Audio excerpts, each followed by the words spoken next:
예, 화장품에 대해서 얘기하도록 하겠습니다. 우리가 이제 정밀학 부분 지난 시간에 유지와 계면활성제를 했습니다.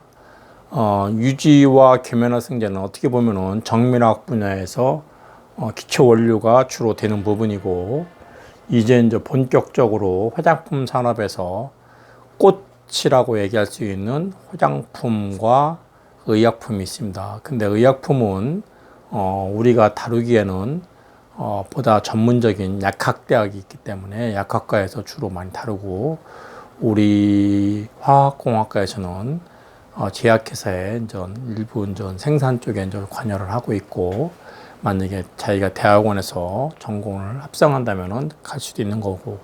그래서 현재 입장에서 우리 과가 아마 이 화장품에 대해서 여러 학생들이 관심이 무척 많을 거예요. 금년도에도 현장 실습 가는 거에 대해서 조사를 해보니까 4학년들 12명, 3학년 3명이 현장 실습을 여름방학에 지원을 했는데, 그 중에서 6명이 1지망으로 화장품, 2지망으로도 한 그 정도 인원 6, 7명이 지원한 거라서 한 거진 10명 정도가 원하고 있는 걸로 알고 있습니다. 현재 이제 우리 학과에서 제일 많이 관심을 받는 부분인데, 그 부분에 대해서 어떻게 되는가 한번 쭉 살펴보도록 하겠습니다. 자, 화장품 우리 14장의 내용이 서론하고, 화장품에 대한 서론하고, 화장품의 종류와 용도, 그 다음에 화장품의 성분이 어떤 것들이 있는가, 그리고 화장품의 대표적인 제품은 무엇이 있는가, 그리고 화장품의 발전 전망, 이렇게 설명되어 있습니다. 이 화장품도 여러분이 지난번에 석유처럼 그런 협회가 있습니다. 대한화장품협회가 있어요. 거기 사이트에 들어가면은 아주 자세한 내용들이 많이 나와 있습니다. 이 대한화장품협회는 서울 여의도의 국회의사당 앞에 있습니다. 지난번에 저도 2월 달인가 1월 달에 거기 가서 저희 상금 부회장, 현재 거기 회장은 아모레퍼시픽 서경배 회장이 회장을 맡고 있고, 대개 이제 아모레 출신 이사했던 사람들이 퇴직하고 나와서 거기 상근 부회장을 맡고 있는 건데, 지난번에 거기 상근 부회장하고 저기 여자 부장을 만나서 얘기 좀 했습니다. 상당히 활성화되어 있는 협회입니다. 자, 서론적으로 화장품의 정의를 한번 보도록 하겠습니다. 화장품의 정의가 옛날에는 약사법으로 돼 있었어요. 그러다가 2016년도에 약사법에 의해서 분리돼 갖고 그 화장품법이 새로 생겼습니다. 자꾸 오타가 많으네요. 그죠? 화장품법에 의해서 화장품법 2조에 나오는 내용입니다. 화장품법 제1조는 뭐냐면 화장품법의 구성, 목적. 왜 화장품법을 만들었는가 라는 것이 이제 목적입니다. 나중에 혹시 여러분들이 맞춤형 화장품 조제관리사 제도가 시행이 됐는데, 2020년 올해 3월 14일부로 우리나라뿐만 아니라 전 세계적으로 처음으로 맞춤형 화장품 조제관리사 제도가 생겼어요. 그래서 완전 화장품이 전에는 제조하는 사람하고 판매하는 거 나눠져 있었는데, 지금은 이제 맞춤 화장품 조제관리라는 제도가 생겼습니다. 그래서 새로운 업종이 생긴 거죠. 상당히 이제 특별한 케이스인데, 그래서 화장품법에 이제 그런 거 공부할 때 나오는 게 있습니다. 여기서는 좀 우리가 법규를 공부하는 건 아니기 때문에 자세히는 안 하겠지만, 그래도 최소한 화장품의 정의는 알아야 돼.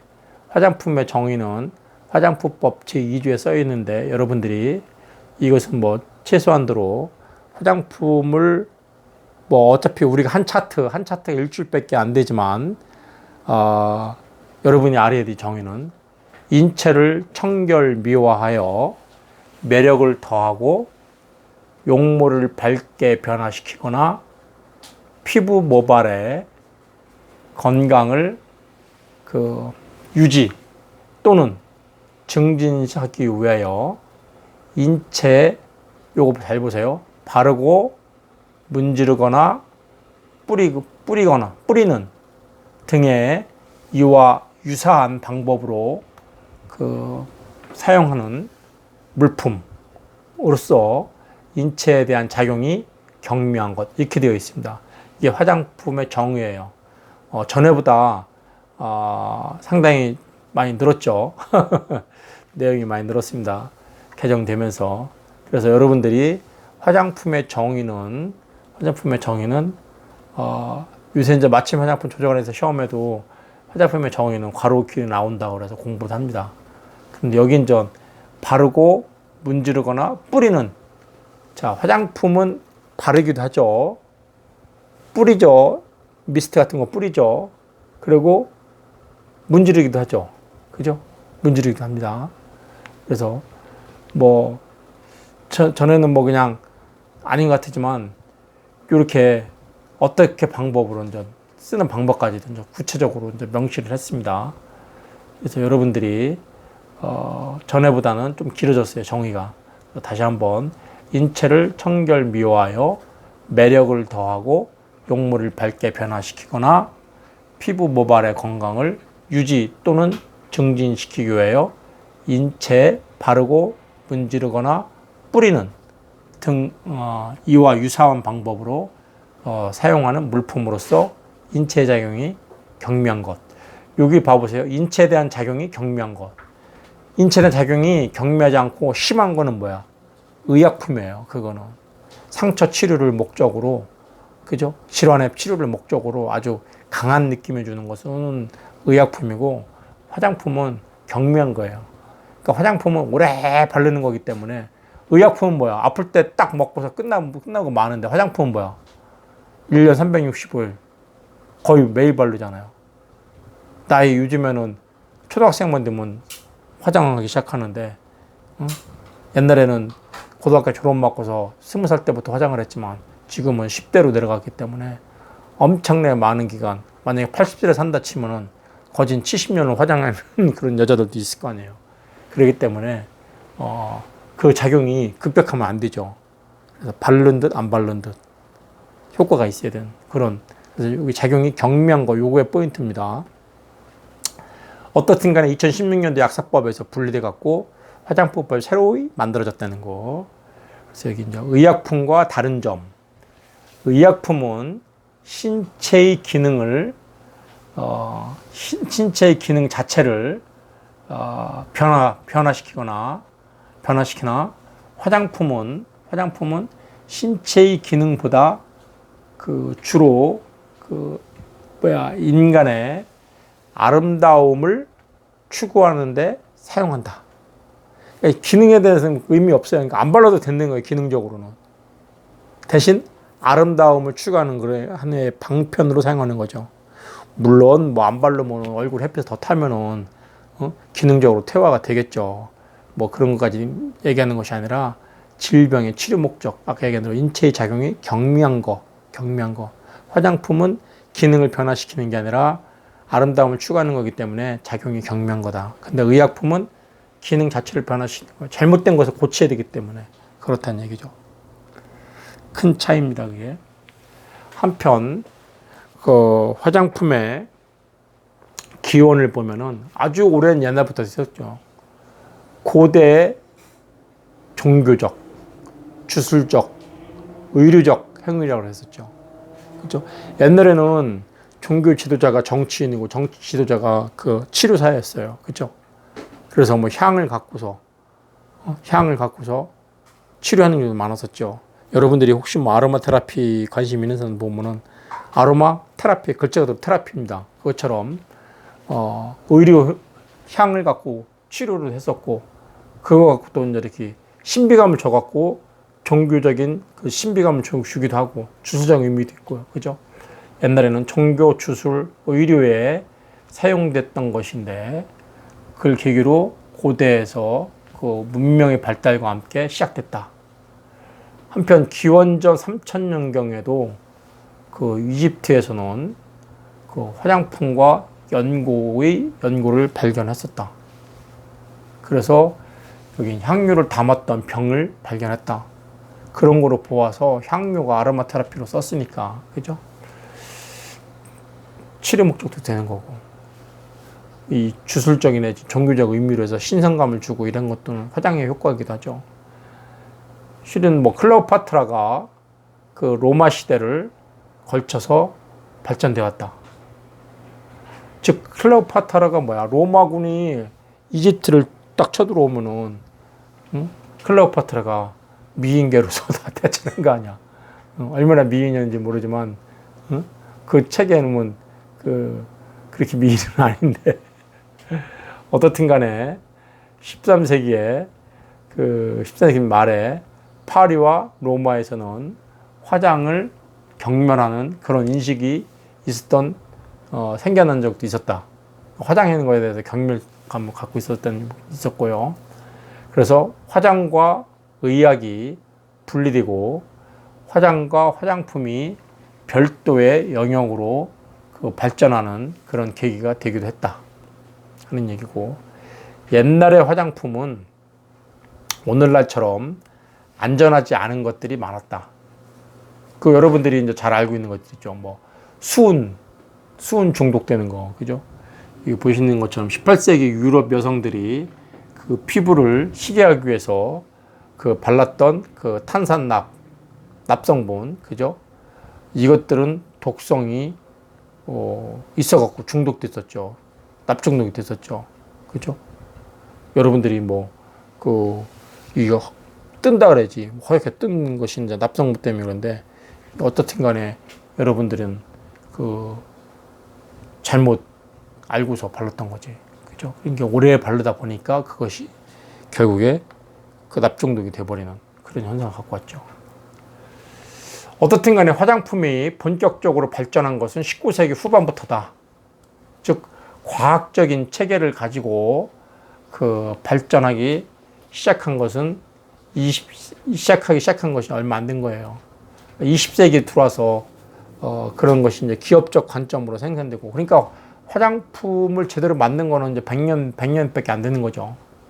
그런 점에서 아모레퍼시픽이 100년 기업이거든요. 그러고 보면은 아모레퍼시픽이 상당히 선구자적인 그런 형태입니다. 특히 19세기 후반부터 염료, 제약공업이 발달하면서, 그리고 화학공업이 본격적으로 발달하면서 화장품이 저렴한 값으로 대량 생산이 되기 때문에 보급이 확 된 거죠. 자, 우리나라에서도 화장품을 역사가 오래됐습니다. 화장의 역사가 낙랑시대 고분에서 눈썹 화장했던 흔적이 있었고요. 그런 여인의 그림이 있던 걸 발견했대요. 그래서 신라 시대에는 화랑제 관련해서 기록을 보면은 그런 것도 나타나 있고, 화장의 기록이 나타나 있고, 고려 시대 때 이제 황유 수출에 대해서 그런 기록도 있었고, 조선 소설에도 여웅국정 이런 데서도 화장했던 기록이 있었던 거 알고 있는 거고요. 우리나라도 상당히 오랜 화장의 역사가 있다 하는 얘기입니다. 자, 오늘날이 중요한 거죠. 오늘날 화장품의 용도가 단순한 인간의 미를 추구하는 것을 뛰어넘어 가지고 이제는 보다 과학적으로 피부를 보호하고 특수한 기능을 부여하는 거, 그런 걸 가지는 생약이라는 건 뭐야?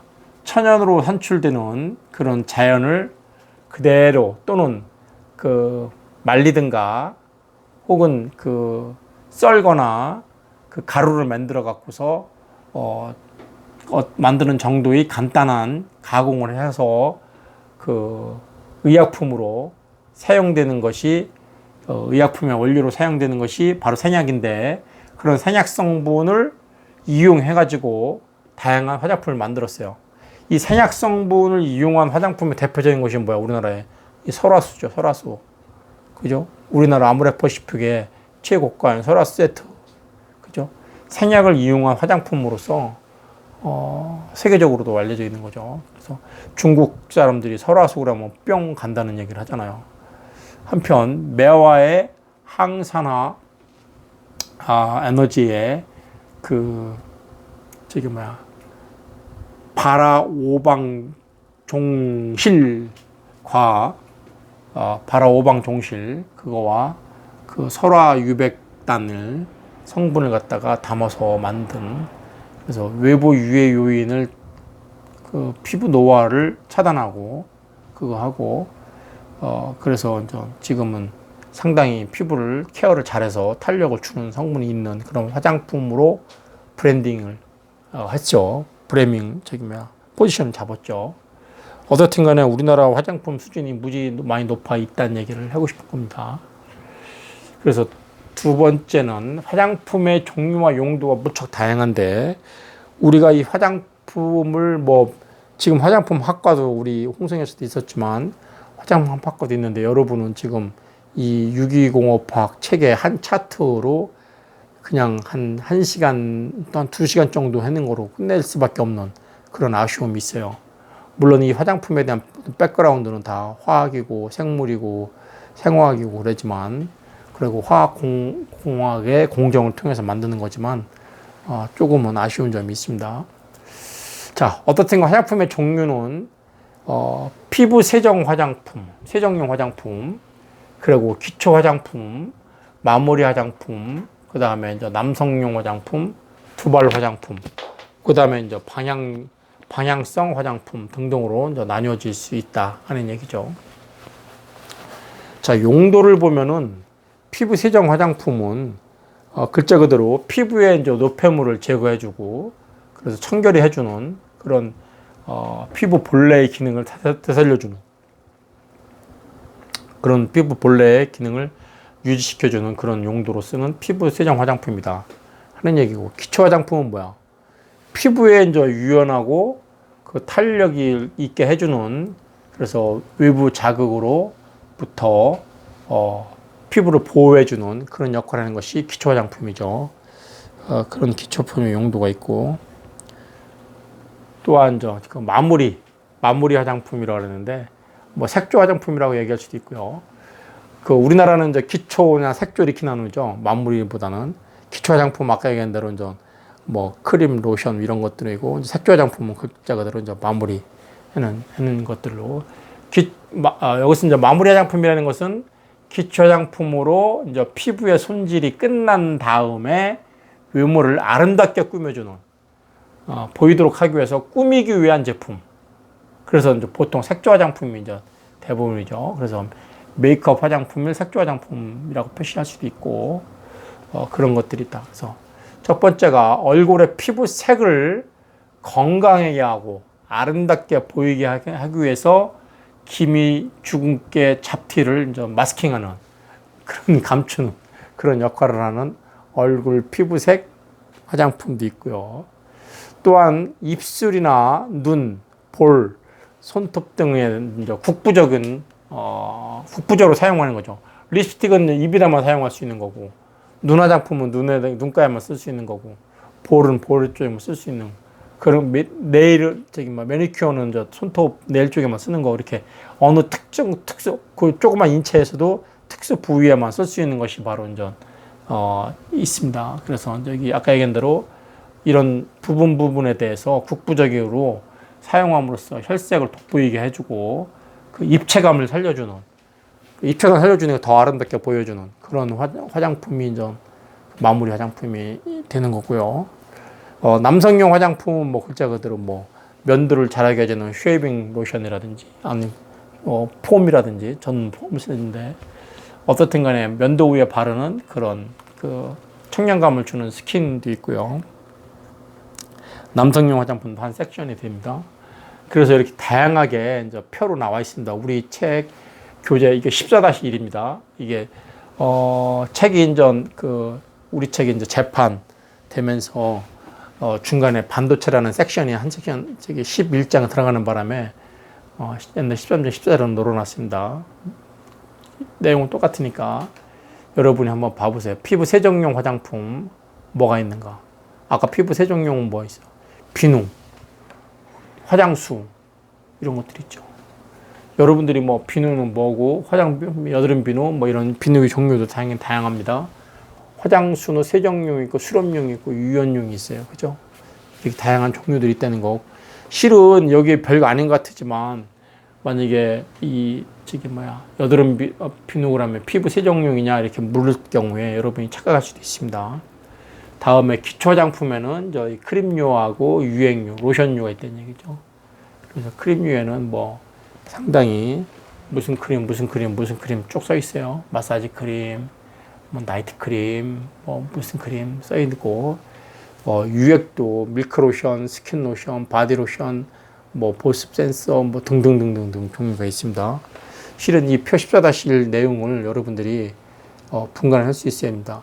이 팩이 기초 화장품 중에 들어가는구나 하고 이제 확인할 수 있어야 되고, 팩도 이제 젤 마스크 타입이 있고요. 다음에 파우더 타입도 있고요. 다음에 크림팩 타입도 있고요. 이렇게 여러 가지 종류를 여러분들이 구분할 수 있어야 됩니다. 다음에 기초 화장품 중에 파운데이션도 있죠. 파운데이션. 그래서 이제 뭐 여기 액상, 크림상 등등 나눌 수 있고, 유상, 뭐 파우더 등도 있고요. 그리고 이제 여러분이 여기 보는 것처럼 이제 페이스 파우더, 가루분, 그죠? 가루분.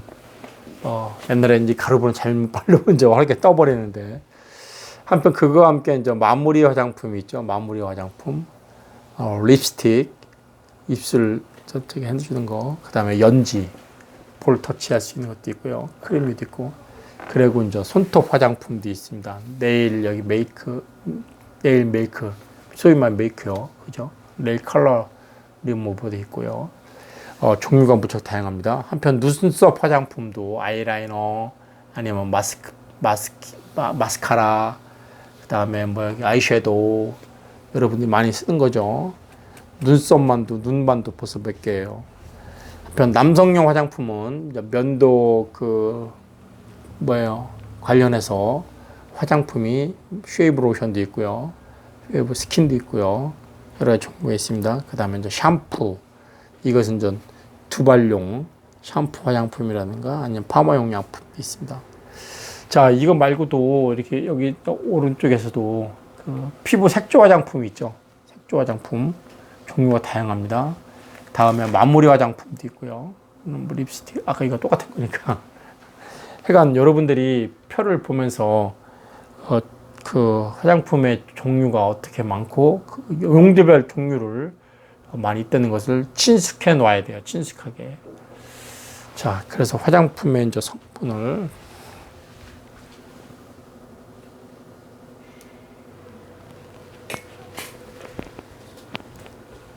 자, 화장품의 성분을 보면은 이 성분학만 갖고도 제가 2학기 강의를 했습니다. 그죠?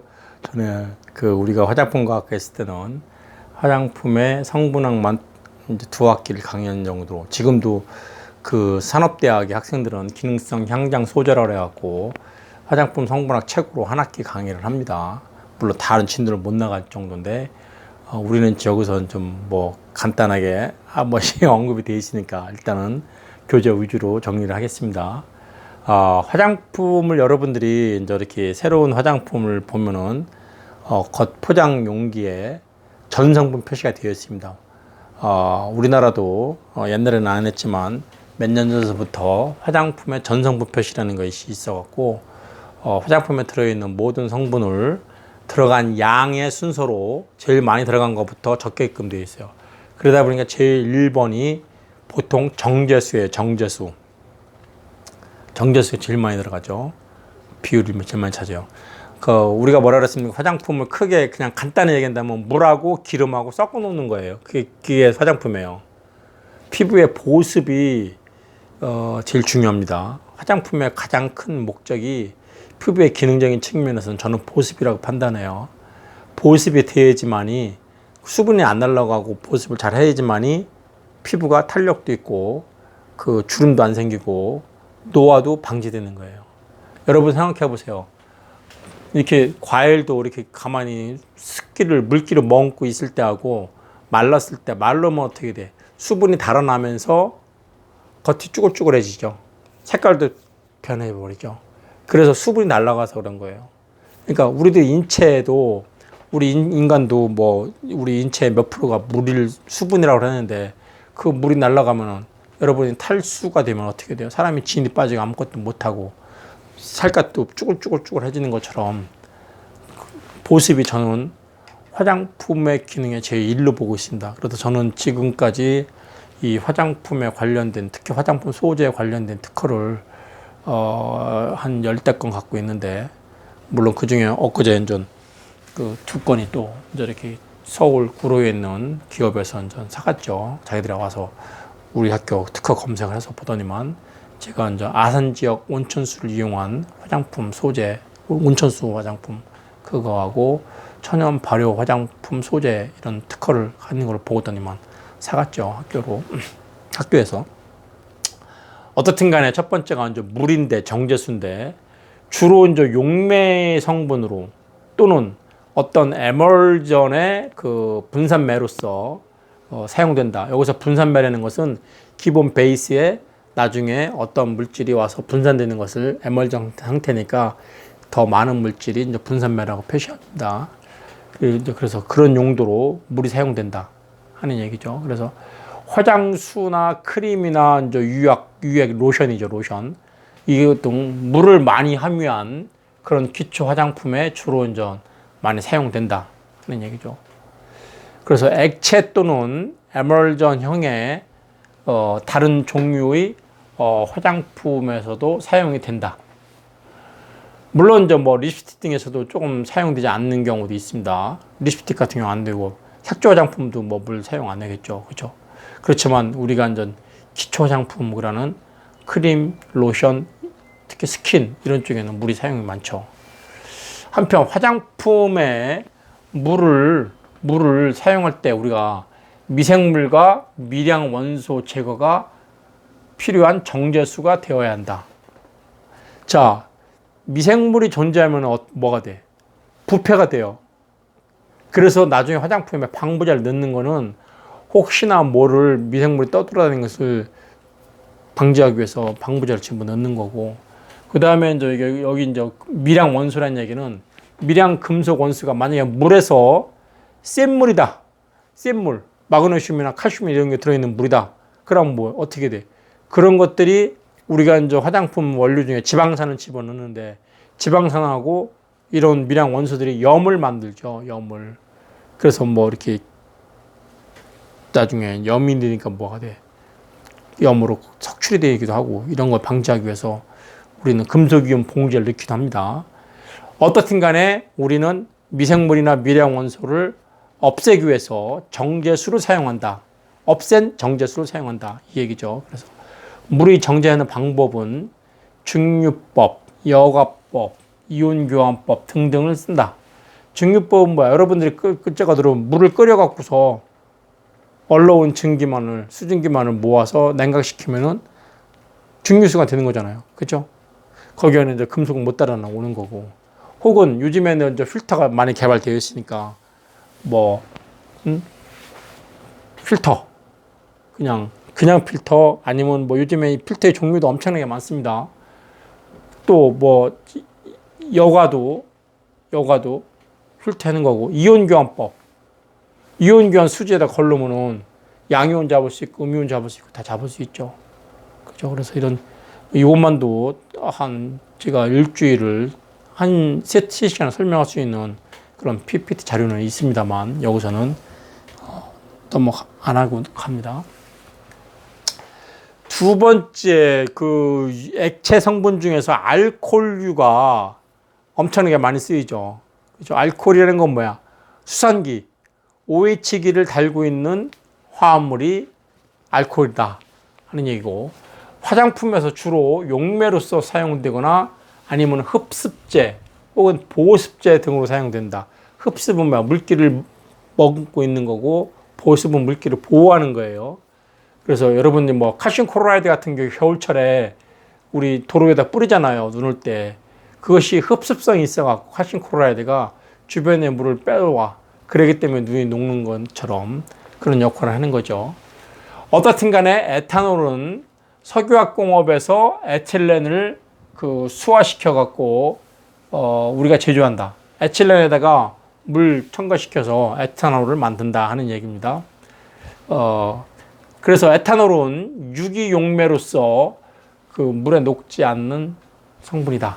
고로 물에 안 녹는 이런 것들이 있으니까 물에 녹게 하려면 뭘 써야 돼? 계면활성제 써야 되는 거지 뭐. 여기 써있네요. 소독작용을 에탄올이 알코올이 할 수 있어요. 당연히. 제가 눈에 얘기하는 거. 알코올을 넣으면은 소독작용이 되는 거기 때문에 여러분들 집에서도 알코올 소독하는데 대부분 자극이 심해요. 쓰라려워요. 그죠? 그래서 수렴 화장품수나 아니면은 에스터 쉐이브 스킨 같은 거 애프터 쉐이브 스킨. 한편 프로필렌 글리콜이나 글리세린이나 솔비톨 다 이게 이제 하이드록시를 포함한 거. 프로필렌 글리콜은 탄소 3개, 글리콜이니까 OH가 2개가 나란히 있는 거고. 다음에 글리세린은 6개에다가 3개의 분자에 OH가 3개 있는 거고. 그죠? 그러니까 솔비톨은 6개의 분자에 6개 OH가 붙어 있는 거잖아. 자, 이런 것들이 이제 보습력이 좋다. 그래서 이제 보습제로도 쓰이기도 하고 흡수제로도 쓰이기도 합니다. 자, 물 다음에 알코올을 했고, 이 알코올에, 이제 화장품에 들어있는 알코올의 종류들을 용도별로 한번 보시면은, 에탄올 같은 경우는 이제 용매나 소독제로서 쓰일 수도 있고, 아이소프로필 알코올 같은 경우는 용매로서 주로 많이 이제 쓰이죠. 에틸렌 글리콜은 우리 잘 알고 있는 흡습제, 보습제죠. 다음에 프로필렌 글리콜은 용매나 보습제, 대표적인 보습제 성분이죠. 글리세린, 누가 뭐래도 이거 흡습도 잘하고 보습도 잘하고 유지를 지방산 가수분해 시키면은 글리세린하고 지방산 나오는데 이 글리세린이 실은 석유로부터도 만들 수도 있고 이 천연 유지로서부터 뽑아낼 수도 있고요. 그렇죠. 그렇지만 이 다양한 용도 때문에 각광을 받았습니다. 이거 외에도 솔비톨, 그 다음에 레티놀이 비타민 A인가요? 자, 이런 것도 보습성과 흡습성, 그래서 피부의 재생작용을 도와주는 그런 용도로서 여러분들이 알고 있습니다. 자, 그래서 이제 유지가 세 번째가 유지인데 우리 지난 시간에 유지 차트를 공부를 했지만 유지는 화장품에서 기재가 되는 경우죠. 혹은 이제 에멀전 형태로서 쓰여지거나 어떻든 간에 우리가 좀 무슨 화장품을 만들 때 기본적인 용매와 함께 물하고 기름하고 넣는 거라고 그랬습니다. 그래서 그때 이제 유지 기름을 여기서 넣는 건데 이렇게 되다 보니까 이제 유지가 상당히 중요한 포인트가 되는 거죠. 그래서 식물성 기름도 있고 동물성 기름도 있고 광물성 기름도 있고 우리가 이제 실리콘 만들 때처럼 합성 유지를 쓰는 경우도 있습니다.